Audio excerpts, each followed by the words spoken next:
What's going on, everybody? It's your boy Ango, and today we have a big video. If you guys want more videos like this, go ahead and click that subscribe button and ring the bell. This one is massive. We're talking about WWE, some big plans, some big returns, everything you need to know. Timestamps in the description down below. I want to kick things off with a huge update on Cody Rhodes, because obviously Cody Rhodes, he's been out, he's been injured. It's definitely been a concern for a lot of people. When is he going to return? Well, now there are tons of reports that indicate Cody Rhodes is healthy. He's good for training. He's stable. And basically, now it's just wait and see until the surprise happens. That's right, because there is this belief. I know Meltzer has talked about it. I know several people are talking about it. The belief is that WWE wants to surprise the fans with Cody Rhodes' return. I still firmly believe that Cody Rhodes should win the Royal Rumble, which makes a lot of sense. That's the best way to get Cody Rhodes to WrestleMania against the Tribal Chief. But at the same time, too, with WWE putting in that surprise factor for Cody Rhodes, for some reason, I have a very strong feeling WWE is going to go back to Cody versus Seth, which to me doesn't make a lot of sense considering that Seth Rollins has lost every match against Cody. But, and then also, too, you got to keep in mind, Seth Rollins is pretty much like a babyface now. So would Cody Rhodes return as a heel? I don't know if that would make a lot of sense. I think it would be a weird feud. But nonetheless, Cody Rhodes is ready to return. But yeah, I mean, this is a wait and see type of thing. Now, personally speaking, I think with Cody Rhodes returning to WWE, it's going to be very, very interesting to see how Triple H actually books Cody Rhodes, because, well, we know Triple H and Vince McMahon brought in Cody, and obviously it was a plethora of people who brought in Cody, but now this will be Cody Rhodes and his future under Triple H. I think Triple H is going to do big things with Cody, basically to show the AEW wrestlers, hey, this could be you. So it's going to be really interesting to see what happens there. I'm very excited. Let me know what you guys think. I want to talk about The Rock. The Rock and Roman. Obviously, there's been a lot of talks about this for a while. I've been trying to stay in tune with absolutely everything that is happening here. Now, basically, Meltzer, in the latest edition of the Wrestling Observer, Meltzer had reported that there has been this idea discussed within the WWE behind the scenes, and obviously, the rumors are still out there that it's going to be Rock versus Roman. But this idea is that there's no real answer as to The Rock's return as to when it's going to happen. Like, it still hasn't technically been finalized. The idea is that WWE wants to have pretty much the finalized plans within mid-January of 2023. But if The Rock wants this match to happen, he has to let the company know by that time. Now, also, the report originally added that the belief was if the schedule were to allow it, The Rock versus Roman would be taking place in Los Angeles, and that's pretty much the only way The Rock would do it, because The Rock, I guess, didn't want to do it in Dallas last year. This is supposed to be The Rock's final match. Obviously, he wants it to be in Los Angeles. He wants it to be against Roman Reigns. But then there is also this belief in the report that The Rock could be making an appearance at the Royal Rumble. Now, there's a couple things I like and dislike about this.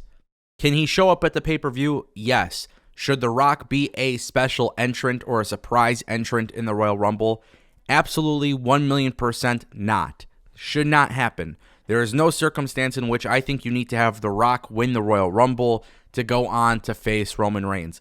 Because this is a storyline that is based around family, I don't think you need to waste the Royal Rumble winner on The Rock. And I feel like this would be a very big, massive creative blunder by Triple H if he were to do so. And the thing is, Triple H reportedly has some very, very big plans for Royal Rumble, different stipulation matches.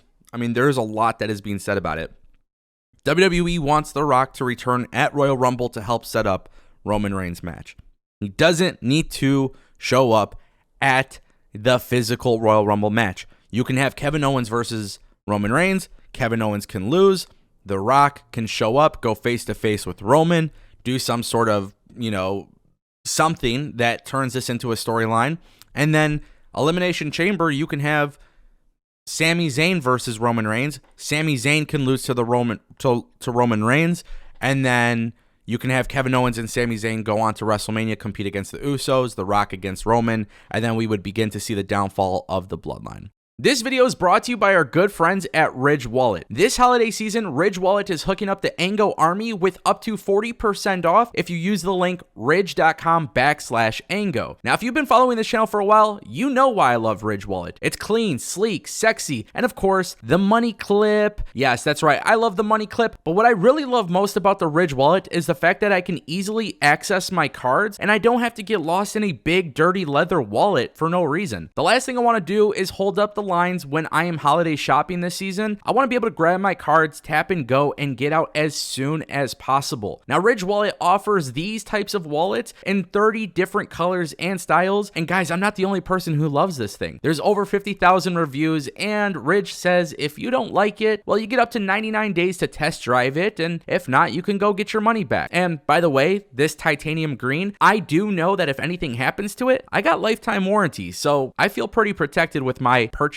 of a Ridge wallet. Guys, if you want to save up to 40% off this holiday season, it makes the perfect gift for any man out there. Up to 40% off up until December 22nd, www.ridge.com/Ango. Check it out. As always, thanks to Ridge Wallet for sponsoring today's video. And of course, if you guys want to win a Ridge Wallet, check out the links in the description down below because I'm giving away one on my Twitter right now. And for our final story of the day, Impact Wrestling has officially killed off Eric Young. And honestly, this is the most crazy thing in wrestling right now because Eric Young, former Impact star, TNA star, went to WWE, had something really good going under Triple H, and of course he had the Sanity group. Then he became a jobber in 2020 or was that 2019? He was doing jobber matches, squash match. He was getting squashed basically, and he was basically enhancing the other talent in the company. Well, now Impact Wrestling has killed him off on last night's episode of Impact Wrestling on Access. And what's really interesting here is that PW Insider is reporting that WWE is bringing back Eric Young. Now, there's no news as to whether or not he's going to be a wrestler, producer, writer, what his actual role will be, but there is this belief that Eric Young is officially done with Impact. He's going to go to WWE and work for WWE. Now, some things to keep in mind, and I don't think it's actually a big deal. Some people will try to make it a big deal, but he's 42 years old. It's not like Eric Young is going to go into WWE at 42 and get this massive single-star push when there's so many people in front of him.